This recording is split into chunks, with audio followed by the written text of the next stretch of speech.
A few years ago, at Soul of a Nation, Art in the Age of Black Power, an exhibition organized by the Tate Modern, I came upon a reference in a wall text to a cultural conference in Lagos that Frantz Fanon was said to have attended in 1975, a remarkable feat for a man who had died 14 years earlier. Then again, to be a prophet is to float free of the time and space coordinates that confine the rest of us. If you do a Google search on Fanon, you'll see him described variously as an African, a West Indian, an Algerian, and a Muslim. He's almost never described as a Frenchman, although legally he was.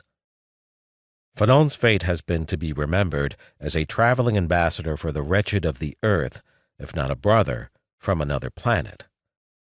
But Fanon came from somewhere, the city of Fort-de-France, capital of Martinique.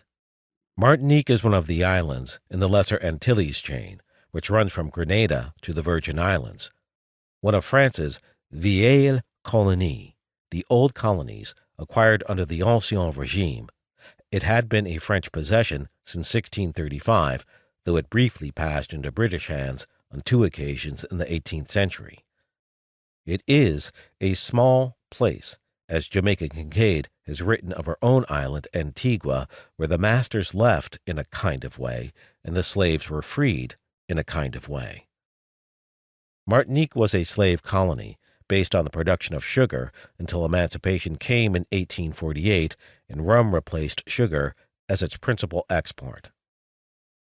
Fort-de-France, where Fanon grew up, became the island's cultural and economic center in 1902 after the previous capital, the city of Saint-Pierre, was destroyed by an eruption from Mount Pelée that killed its 30,000 inhabitants in a few minutes, burying them in hot volcanic ash and igniting the sugar and rum held in ships at the port.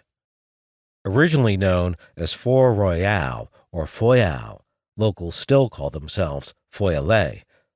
Fort-de-France had always been a poor cousin to Saint-Pierre.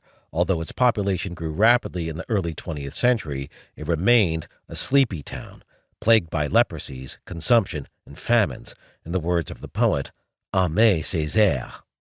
An American journalist infuriated the city's elites when he called it a stinking pearl, but oh how warranted this was, Fanon's older brother, Joby, wrote, describing Fort-de-France as a failed city, flat, sprawling, dirty, with drains that were nothing more than open sewers. During Fanon's childhood, Martinique was a French colony, where children descended from African slaves were taught about their ancestors, the Gauls. The first 3 words France learned to spell were Je suis français, I am French.